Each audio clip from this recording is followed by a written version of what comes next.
подарки. Меня на Крестина закинули сразу. Мгм. Меня везли два мента, майора, два майора мне. Рыдали у меня на груди мне, можно сказать, что мы все понимаем, и ты нас пойми, бля, ничего плохого не думай, не держи. У нас дети вот собираются ехать в Польшу учиться, и то, и все. Курочки, эти огородики, блин, и все такое. Про это не думал, блин, знаешь. Пытался там совести, там, чести, ну, полезный разговор, блин. На Крестина привезли, хорошо относились, проблем нету, блин, ничего не скажу, да и... Это Дашенвиза, бля. У меня больших терок с ментами не было, бля, Ну, на абсолютно. Крестина на самом деле уже в июне, вот когда меня 10 числа июня задерживали, там уже не давали постельные, не водили в душ, не водили на прогулки. Все, что свое было у людей, забирали. И Я у понимаю. политических, да, у других, если ты с политическими сидишь, то тоже, в принципе, такое было. Ну, А меня, простых не трогали. я понимаю, у меня не было этих самых, как его, вещей каких-либо на задержание. Мне потом все доносили, довозили. И то все летнее такое. Потом уже под депортацию. Блин. На Окрестина единственное, что они не знали, что со мной делать. Я так понял, что меня закинули в какую-то бытовую камеру, где там матрасы наложены были. А я после ночи, Я после слышал про ИВС, эту камеру. после трактора, блин, я увалился на них и заснул. Проснулся мне от боли в ноге. Стоит сержантик какой моложеватый, черные усики, блин. И Берцен меня, блин, ткнул нафиг так. Я говорю, ты что, охренел, блин? А что развалился, что, не слышишь, блин? Ну, такой разговор, блин, надменный там, и все. Да ты сейчас пыль земная, я тебя тут урою, блин, и все. Начинает палкой закидываться, а я нервы, на взводе. Я эту палку его вырываю, заломал руку, его отпихнул, блин. Вышел на продол, он сзади. Палку по продолу зафинтелил, говорю. В следующий ты полетишь туда. Хоть до раны прикладывай, пойдемте туда-сюда. Отвели в камеру меня к Тимошенко. Знаешь, ты пересекался или нет? Этот самый стукачок местный на зарплате. У него глаза в разные стороны смотрят. Когда надо, он их напряжется и сделает правильно. Ну, а потом расслабится, и они уйдут. Ну, инвалид такой. И он мне давай тюльки там загонять всякие. Такую лажу, блин. Понимаешь, менту оперу, блин. Вот лезть под шкуру там, в камере, блядь, на кресле. Ну, кто ты можешь быть такой? И я слушаю, поддакиваю туда-сюда. Что-нибудь выдумаю, ему скажу такое, ну, типа, с протестом связанное, там, фигню какую-то заморожу, он задумается. Уже, наверное, считает, сколько ему премии дадут, там, или что-то, не знаю. Такое, у меня жена, ребенок дома, хозяйство огромадное, что она с ним делать будет? У меня это беспокоит, мне там сердце разрывается. А этот мне втирает, блядь, дичь дикую. Я говорю, короче, блядь, как же его звали, блин. Ну, единственное, что вот Тимофею, как этого командующего, блядь. А Тимошенко, как командующего в армии, я мент, понимаешь? Я мент. Что ты мне лажу всякую тираешь, блин, какую-то эту, блин, за что тебе за кражу велосипеда у РОВД, там, его искали, разыскивали, кто-то, ну, бредятина, знаешь, в доверие входил он так. Я говорю, мент, целый подполковник, блин. Я от оперативника, блин, до начальника отдела вырос собственными ногами без всякого блата. А ты мне тут тюльку. Он такой опустился, сдулся, постучался, куда-то ушел, пришел, и все, мы лучше друзья были. Он больше не загонял всякой херни. Мы делили все пополам, блядь, ели. Он поехал раз на естественный эксперимент, его потом в 11 часов вечера привезли пьяным. Он был, говорит, там в каком-то монастыре, блядь, под Минском. Какой-то у него там, это, матушка какая-то за него там впрягается, они там напишут, бред какой-то. Характеристику, ему потом на суде ничего не дадут. Я говорю, ты опять начинаешь за свое. Вот такое, и все. Потом было, меня отвезли в суд центрального района, привезли часам к 10 или даже раньше, и увезли оттуда только часов в 7 вечера. Я целый день не жрамши, без воды. Меня два лейтенанта каких-то и сержант, гаишник привезли туда. Я сидел в машине в наручниках. Они бегали с моими листочками, то к одному, то к другому, с кем-то звонили, созванивались, не знали, что делать. Я так понял, вышел судья какой-то. Они ему втулили, что-то там рассказывали. Приехала еще машина, еще кто-то подошел. Рассказывали. Судья такой полетел, такой, покачал головой, кинул им так на папку. Ну, папка лежала, он на папку кинул, пошел, блядь, к себе. Ну, то есть я таким заниматься не буду. После этого меня отвезли в Следственный комитет, полковник Иванов. Тот такой начал мне буром переть. Да я тебя туда-сюда, ты еще пожалеешь о том, что со мной связано. Я так понимаю, тоже мне козел отпущения нашли. Может, он домой уже собирался. Часов 8, может, вечера было. Они бегали туда, в Следственный комитет, назад, созванивались опять. А потом в итоге повели к этому Иванову. А я пить хочу. Я у него весь графин выпил, он еще сходил. Ну, я нанехал на него, блин. Говорю, во-первых, соблюдая этаму, я офицер, ты молодой офицер, и тебе, наверное, уже объяснили, кто и что, зачем и как. Поэтому немножко сбавь там туда-сюда. Вот, и все. Разговор перешел в формальности, он составил протокол о задержании, ничего не предъявляя, меня отвезли на Окрестино, вернули, кажется. Но обвинение предъявляли мне на Окрестино. Значит, мне на Окрестино вернули, то есть арест, наверное, после административки с Окрестина на СКА меня арест, вернули на Окрестино потом в течение 10 дней предъявляли обвинение и перевели на Володарку в 70-ю хату. Это для БСников. Не бегал Серега там после меня. Это отдельная история. Не трогали, ничего, никаких следственных действий, никаких этих. Сидел мне с этим директором Белтелекома, прокурором Минского района за наркотики задержаны, старшим там с группы разбойников, бывший ВВшник, потом еще какого-то директора привозили. Директор с Витебского завода один был. Ну, такое все, элита, как Мгм. назвать можно. И я там непонятно что. Шахматы, спортом занимался. Я таких минут, я только этим отвлекаюсь, читал. 16 августа, это ж уже движ такая, гудит Самый все. массовый митинг. Марш мира этот, да? А я не знал же ничего, абсолютно, вот как-то по наитию. Потому что слышно, город весь выйдет, нас на прогулку выйдет, мы разговоры политические, все там туда-сюда, да я вот, да я бы, да я. Ну а что, я говорю, слабо сейчас вот тут, митинганем чуть-чуть. Поддержим тех, кто за этой. Тишина такая. Да ты что, Андрей, не надо мне, да нафиг надо. У нас тут и так все сало там, свежие овощи, блядь. Ты чё? Я, блин, на весь этот дворик, блядь, на 16, блядь, там что-то мне, то ли даешь страна для жизни, или там Тихановская, да, бля, Лукашенко нет. Беларусь без Лукашенко, страна для жизни. Там, блядь, гул, свист, овации, блин, аплодисменты туда-сюда. Все эти забегали поверху. Вот. А девка одна подбегает, блин, такая, вот так вот, показывает и дальше ушла. Блин. Такое, блин. И все. Прогулки свернули, меня в камеру, и вечером меня 56-ю вниз на подвал. Там вентилятор вот такой А, возле стены, я блин. знаю, где это. Это вход в Шанхай как раз вот там, Да, в да, самом да, начале. на входе в Шанхай Я в недалеко. 6-3 был. В 6 лет был, ну все. Ну, сколько можно там эти малявы штигали там туда-сюда, вот все это. Ну, я посмотрел, почитал, кто там кому что. Ну, это все лажа контролируемое, все это организовано мне операми. Все эти старшие, блин, кому можно, кто там уже, знаешь, в отчаянии таком, знаешь, люди в депресснике, блин, что уж хватаются за любую там возможность или что. Я им просто тихонько в сторонку отводил и говорю, послушай старого мента. Как раз заехал потом этот Степан Латыпов, он с КГБшной тюрьмы, весь такой, блин, голова шатается, куда, что, зачем, ну я его, так, сам понимаешь, ты ж никому не доверяешь, там, все, ну, по бытовым вопросам просто показал, что, куда, зачем. Тогда на 50, если в 70-е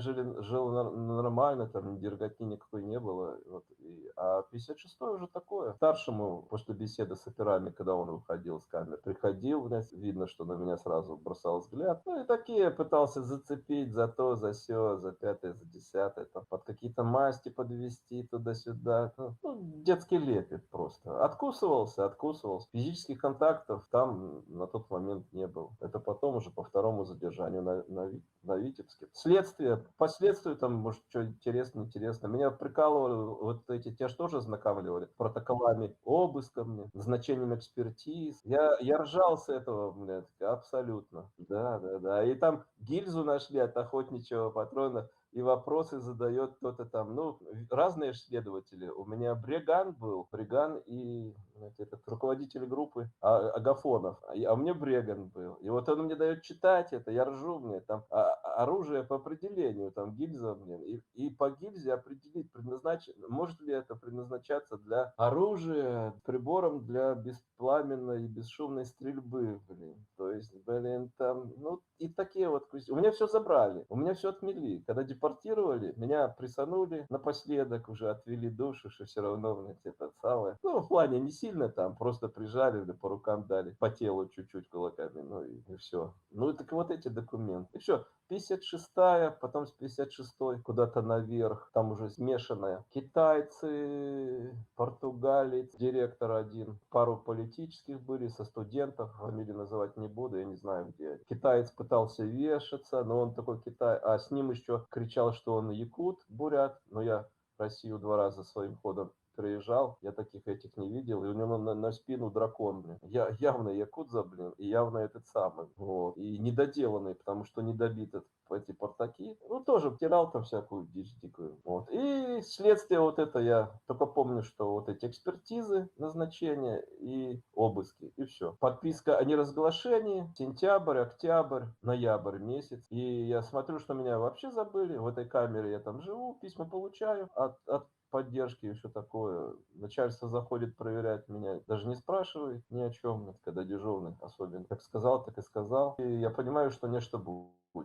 И затихло это все дело, и 27-го утром меня выдергивают ноября рано-рано. За неделю, может, за неделю приходит следователь. Бумаги по делу, что-то подписывать, но не изменение меры пресечения, а такая банальность какая-то. И после его визита, или это повод, Бедункевич заходит в маске. Я точно не скажу, но глубокинская, да. По глазам просто я портреты сейчас вот смотрю, как это самое, по разговору, по манерам, потом других там губоковцев спрашивал уже на втором задержании, когда. И он мне сразу, что не говоря, не здрасте, бля, руку тянет, бегит, здоровается, хватает за руку, ну, день добрый, блин, день добрый, у вас тоже перемены будут и все такое. Добрые вести я вам принес. Вот напоследок давайте поговорим, как опер с опером.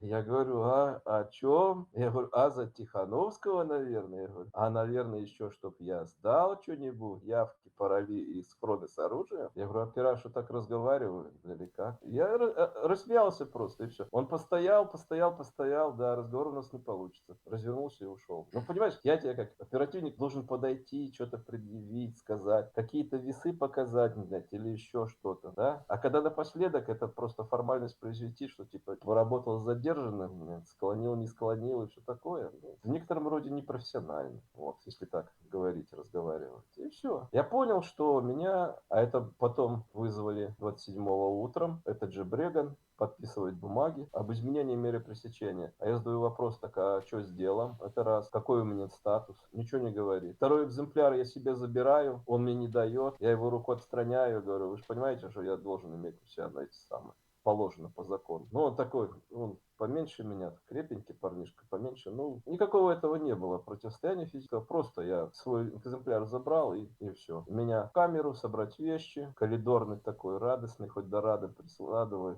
Все, Анатольевич, куда вот тебе что принести? Ты постой тут, я сейчас мигом прилетел. Что у меня вещей там было? Меня летом задерживали, уже ноябрь, морозы. Вот, пошел в кассу, дали 5 рублей или 6, там, 5 с чем, на дорогу до Уссурийска, белорусских. Отдали кольцо, и все, жду. В коридорах там стою, никому не нужно. Именно. Приходит оперативник, повел меня в этот самый, на выход, в этот дворик с арками. И влево комната оперская. Меня туда сразу. Все, раздели догола, блин. Сопротивлялся там, не сопротивлялся. Вот бумаги все, письма, бумаги, ну все. Только паспорт на руках и 5 рублей с копейками. Чего-то забрали. Высоцкий, второй фамилия, не помню, записано есть у меня. Не то Сайко, не то еще как-то. Это миграционной службы Московского, кажется, района. И вот, подсадили меня в машину без этих самых, ну, обыкновенную гражданскую машину в наручниках. Схохмили так, ну, что тебе, ты выбирай там по дороге, где тебе, блин, суши выбрать, где это самое, где Макрея, где любишь, блядь, тебя прикопать, это Высоцкий там. Ну, я-то понимаю, что это все, блядь, я говорю, не смешно, тем более уровень. Они не представлялись, кто такие, ну, я понял, что или Губопик, ну, не КГБ, не КГБш вывозил, а кто-то из оперов. Вот, водитель, пенсионер, бывший мент, Высоцкий, и вот этот со мной сидел сзади, я в наручниках.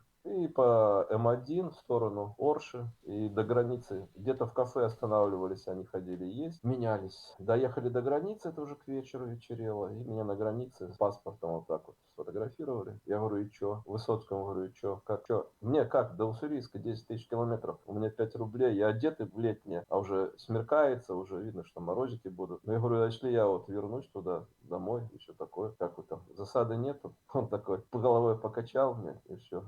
Ну, смотри сам. Они уехали, я стою как дурачок. С кешером таким. Холодно уже. Блин. Мужик из леса выходит, а там деревня, оказывается, за этим лесом. И он с телефоном. Я говорю, дай позвонить. По памяти еле вспомнил со второго-третьего раза. Сотовый, нифига связи нету. На домашний позвонил. А супруга где-то была там в бане занята или стиралась. Сказала, что не жди. Или жди, как дела устрою. Я на свободе, вот на границе. И уехал. Она думала, что я в России и все. А я перешел на другую сторону М1. Как раз остановился не то Lexus, не то Крузак. Два коммерсанта с Минска летели с Москвы. И что-то сумки перекладывали или что. Я подошел, они как-то испугались. Ну, не испугались, так-то встрепенулись, блин. Я говорю, мужики, такое вот дело, только политически, говорю, только выкинули его, типа депортировали, а мне в другую сторону надо. Говорю, не подкинете. Ну, все, знаешь, еще тогда, блин, все. Белорус белорусу, блядь, да ты чё, чтоб я с тебя денег взял? Да я тебе, может, деньги надо, блядь, на. Он мне на краю деревни высадил, я лесом, огородами, как партизаны учили, прокрался к дому, постучался. Ну, супруга догадывалась, интуитивно чувствовала, что я приеду. Я собрал вещи, документы, сел в машину в Дастера и уехал на Россию. И с 27 ноября до выезда на Польшу, до марта месяца, я жил в Псковская, Смоленская область, рядышком с Витебщиной. Где там знакомые скидывали адреса, где-то гостиница. Когда там что-то не стыковалось, контактировал с Морозихой. Она там на меня, ну я закинул, что я пипец, ни денег. Жена там, хозяйство. И ездил нелегально в Беларуси не один раз. Границы там, блин, я спокойно переезжал на Витебщину, когда надо было, там критичные моменты. И ждал. Меня кормили завтраками от офиса Красулина и Морозиха. Мы визы делаем. Андрей Анатольевич, вы наш герой, мы такой, да все, блин, пипец. Я говорю, мне некуда ехать, Уссурийске. Опять с нуля все начинать, семья не поедет. Ребенок больной после сложных родов, нужны курсы реабилитации. Там, ну, супруга это все делала сама. Ждите, сейчас вот транзитная виза до Литвы через Латвию. Идите в Пскове, консульство Латвии. Ну, надо учитывать, что тогда был коронавирус, а Беларусь закрыла границы, поэтому, может быть, в Не, связи там с этим. все, не, там ездили, там надо было тесты сделать, страховку на машину. Я все это сделал, приехал с пакетом документов туда. Мне мозги канифолили, в службе сидит потом сотрудник, и гляжу, он все косится вправо. Я говорю, у вас там сотрудник спецслужбы сидит. Когда он со мной поговорит, не тянет время. Высовывается мужик, красный весь засмущался как девочка, бля. Мы поговорили с ним, это самое. Вот даже транзитом мы вам не дадим. После того, когда ушел, там 1,5 часа совещал с кем-то, куда-то, что-то и все. Хорошо, в Латвию не получилось, мы сейчас в Литву сделаем визу. Еще 1,5 месяца я жду. Потом мне говорит, что не, Литва никак не разрешает. Но в Польше уж 100% сделаем. Я жду до февраля месяца. Да, но меня депортировали в 2020 году. Ноябрь, декабрь, январь, февраль. Я 4 месяца болтался между Беларусью и Россией. И ни визы, ничего. Никаких эвакуаций, никакой там кадры. Стрижак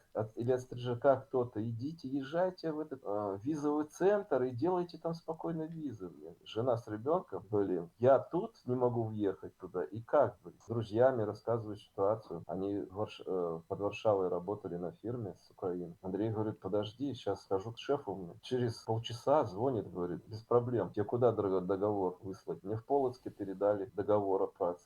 Я его в охапку, лечу в Москву, делаю рабочую визу на семью. Говорю, как? А на семью говорит, вот мы в ваше это входим, блин, вы же ехать работали.